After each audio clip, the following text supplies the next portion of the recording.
So I think it's always best to start with like you introducing yourself, and then I have a few questions, and then we'll open it up.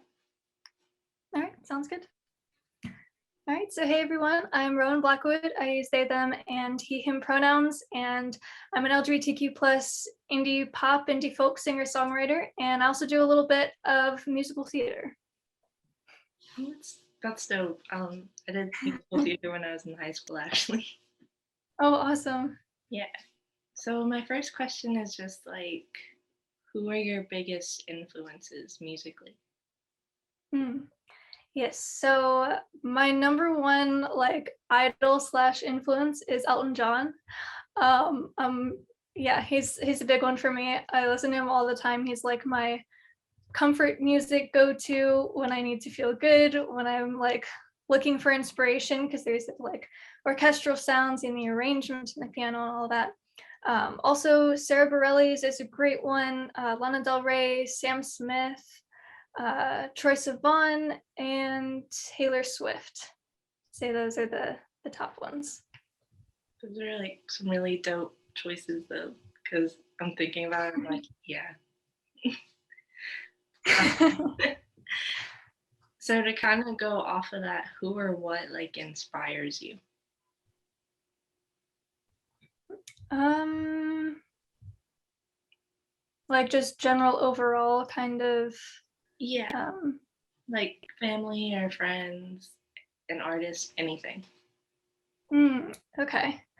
So I think as far as yeah, who inspires me, I have some go-tos between like some musicians, some LGBTQ plus activists, and some YouTubers.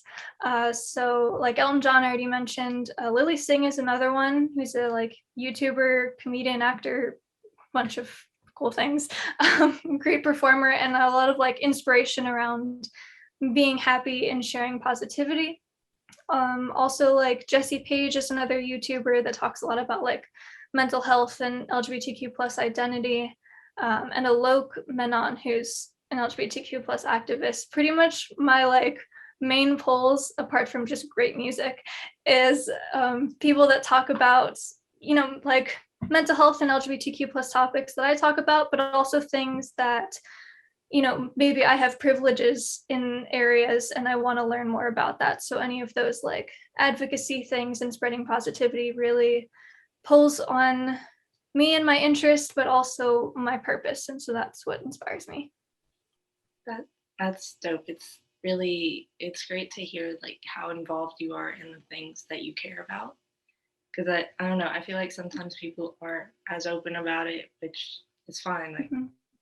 but also hearing about it is always great, and it might inspire someone else. Yeah, hopefully. So my next question is actually my favorite to like ask, and it's just Mhm. like, how does your life influence your art, and how does your art influence your life? I love that question too. That's a good one. Um, okay, so a lot of the things that I write about in my music, and even if I'm just like making a video or something, has to do with like my identity journey. And so, like, yes, I'll sometimes talk about relationships or whatever is going on in my life, but kind of my main purpose across mediums has to do with helping LGBTQ plus youth, especially trans and non-binary youth. And so some songs I've even written, like I have an EP coming out this fall in a few months, which I can talk more about later. But like there's this one song called Where Did She Go, which sounds like it's about a relationship, but it's actually about me struggling with my identity and like trying to deal with how like this version of me that I used to be and how I used to feel and be seen versus now and finding my authentic self. And so I love finding ways to either be very direct and straightforward about like here's who I am, here's what's going on, and also finding ways of including that but in a way even more people can relate. So that's the biggest way, even when it sounds like oh yeah, this is a love song, like we're just gonna go with it. But then having the deeper layers for those that relate on another level. Yeah.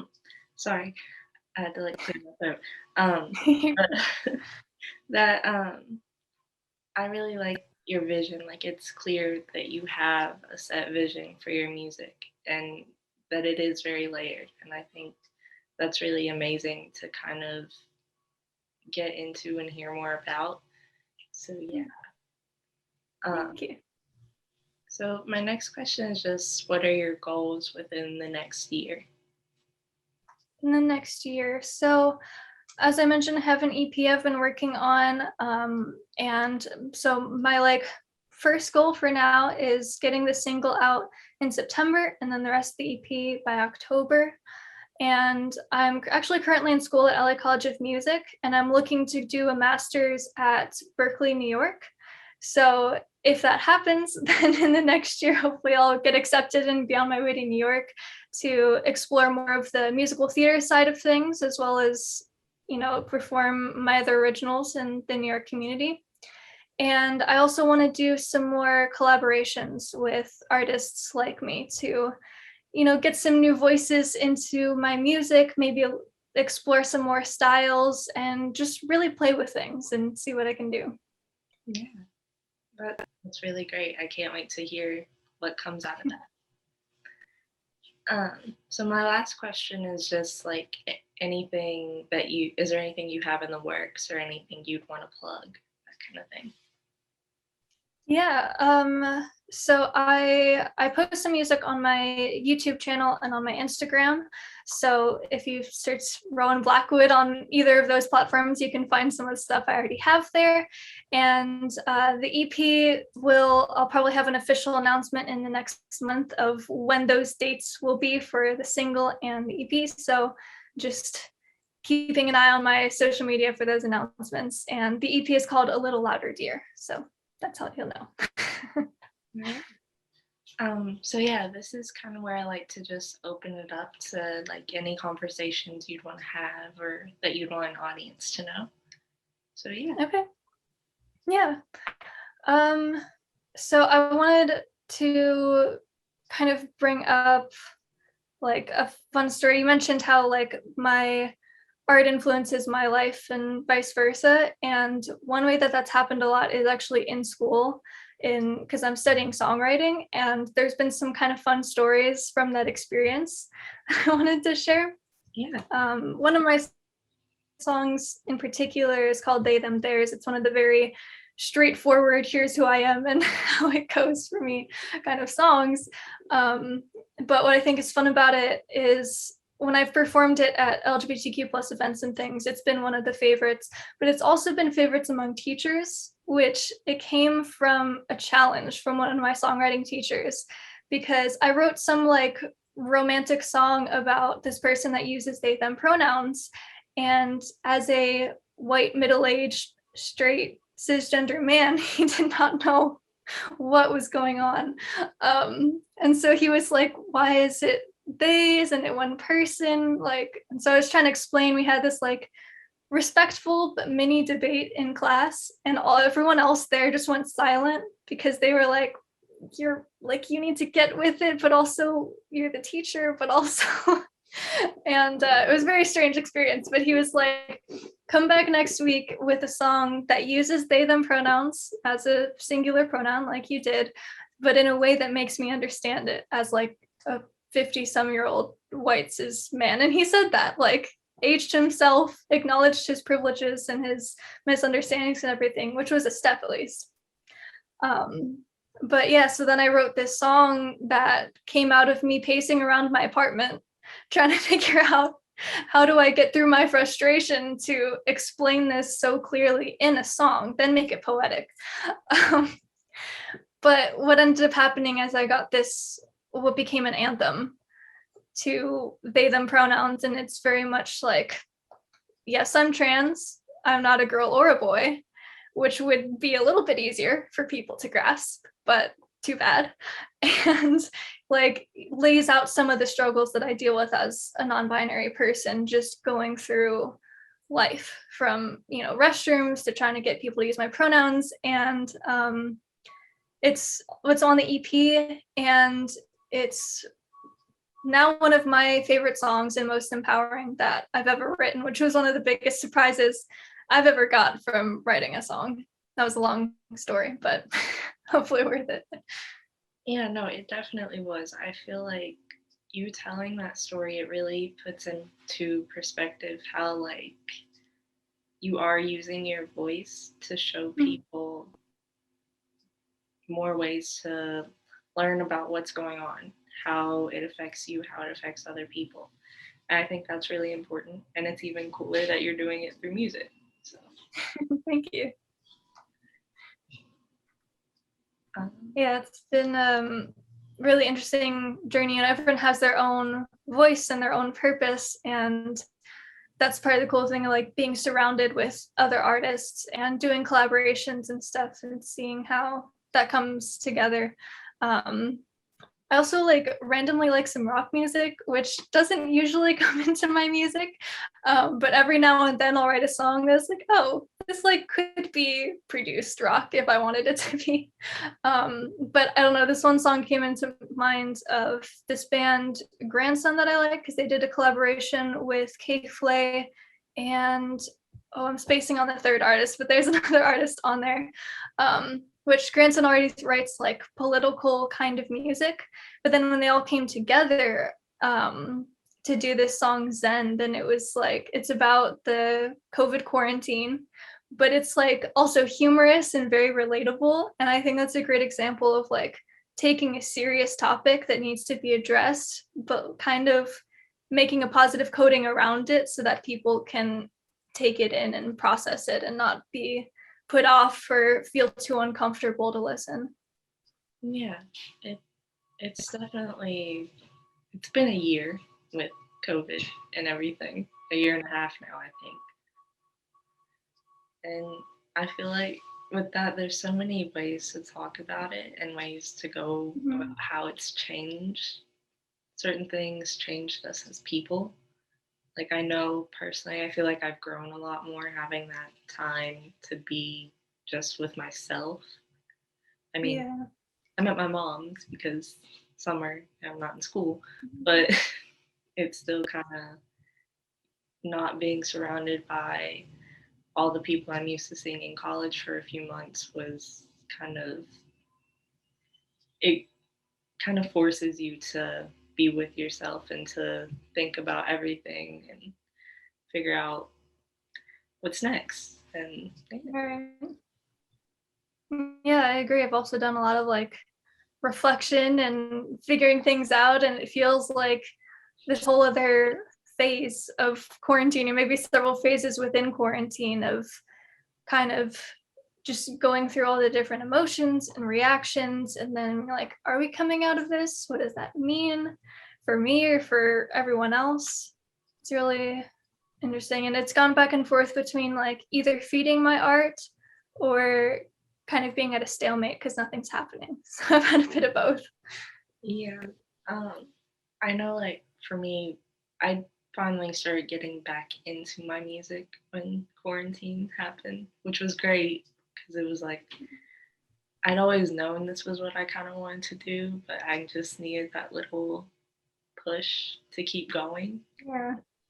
And I don't know, now I am lucky because back home, me and some friends, we have a label, so it's like when we meet up a few times a week and I feel always inspired because we're helping each other and we're writing songs and we're doing this and scheduling, and it's fun, but it also like helps to keep motivated to be surrounded by Yeah, the people.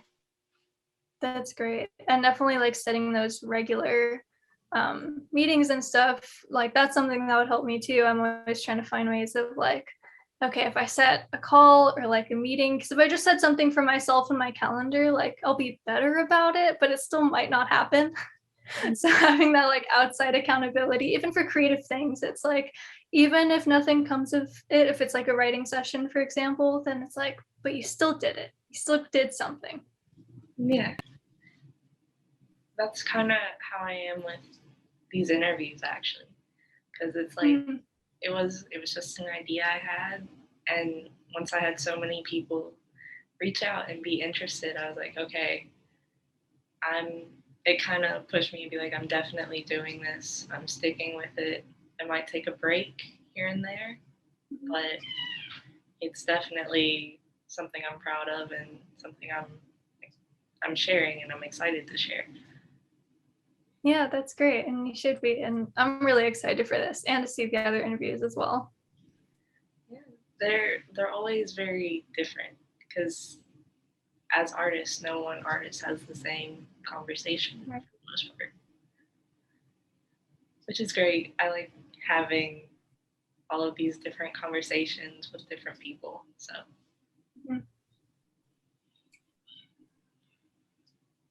Yeah, I'm sure there's going to be such a variety and so much we can get out of that, talking from different people and putting it all in one place. It's like there's always so much we can learn. I think we get stuck in like our bubbles a lot, especially with quarantine, but even without quarantine, like our little social bubble or stuck in our own heads overthinking. And it's like we need to get out there, more people, more perspectives.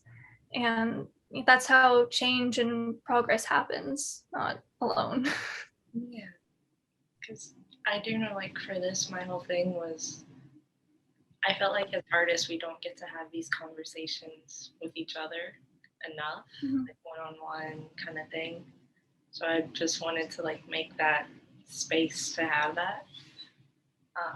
Because I feel like with our art and our lives, there's so much that goes into it that people don't necessarily know about unless they're in that same kind of field. And even then, the conversations don't get to happen as freely. So.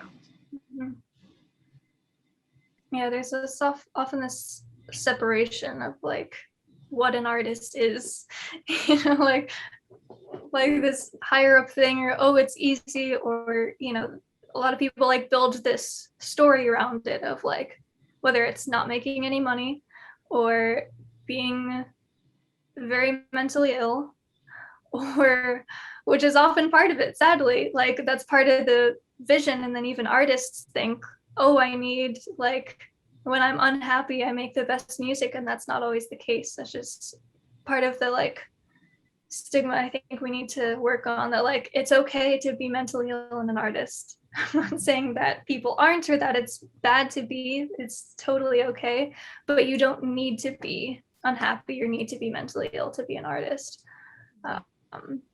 Among with what are some of the other ones, like being isolated, being an introvert, like the list goes on and on of what they think it is.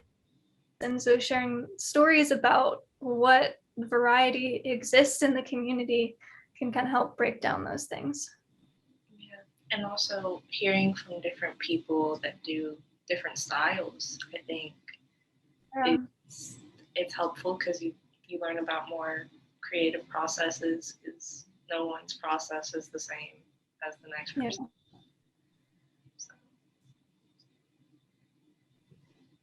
I remember I was watching an interview of Elton John, and I was surprised at his creative process because, I knew he worked with Bernie Taupin, would like get the lyrics and then sit at the piano and do the thing. But what I didn't know is he rarely plays piano at home, and he doesn't write unless he has a lyric. It's like it just doesn't happen. Nothing comes to me. It's only once I have a lyric, which surprised me because part of the story I had in my head, I was like, sometimes things just come to you and sometimes you sit down and do it. Not that, for some people, it doesn't come unless they have that starting piece. And I feel like, I know for me personally, it's different every time that I go to create something. Sometimes I have an idea, and sometimes I'm just like, I want to make something. I don't know what, but we'll see. Right. Sometimes that's some of the best work. It's just totally different. And it's exciting either way, because like you don't always know what's going to happen, even whether you start with an idea or without. It's like, I'm just going to make something, maybe I'll finish it, maybe I won't, but yeah. And that's when you get surprised, like you said, of like when that turns out to be some of your best work. And also, I know you talked about wanting to collaborate more.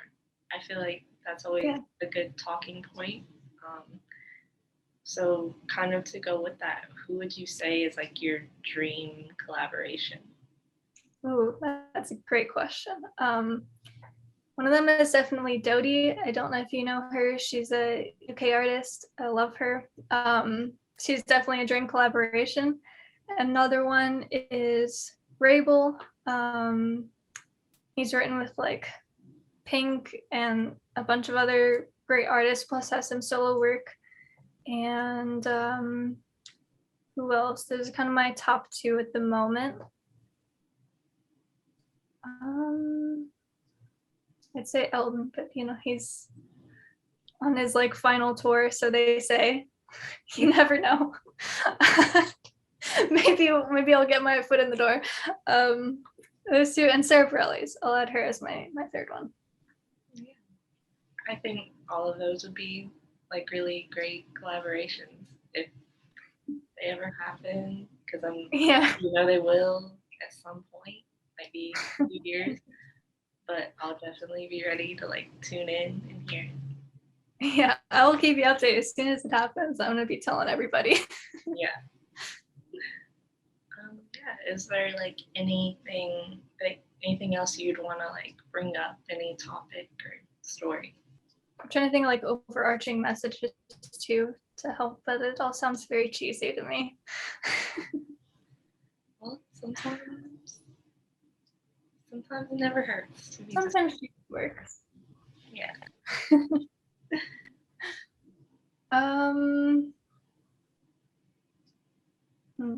I'm like challenging myself too much to have the right words. I'm such a lyricist. I don't need the right words. It's fine.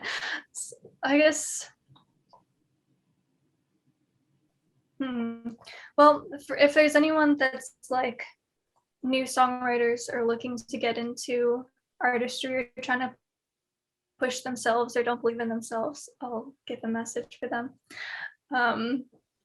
The main thing that switched my mindset from, I songwrite because it's fun, to I am a songwriter and this is what I want to do, was working on self-love and self-care, getting outside inspirations, but also like making sure I got it, you know, like I had people that inspired me that helped make that change, but it's also like noticing when I'm starting to feel down or feel like I don't have that kind of input and seeking out the inspiration. And I know saying love yourself, take care of yourself are very broad statements. We can like share some resources or something if possible, but I love to talk to new artists and, you know, chat about anything or talk about collaborating, and like self-care and self-love, believing in yourself, it does take time. And I know saying that isn't, you know, I can't just say, oh, love yourself and it's going to be like that. Like you can't expect that of yourself. So just being patient while pushing yourself and like knowing that there's a balance that you will find and it's going to be okay. I think that was a little over the place, but I tried. Well, I think it was still very important. I think it's a good message for people to hear. Yeah. Thank you. Yeah, I know I needed to hear it. And I think when there's a message that you yourself have had to hear, I feel like that's what makes it more genuine coming from you, because you understand it and a person how it feels. Yeah, and that relates easier.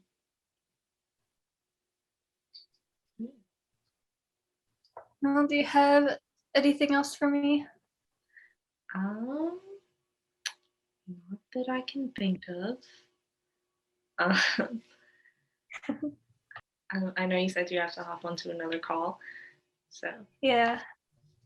Well, thank you so much. It means the world to me. Thank you for having me.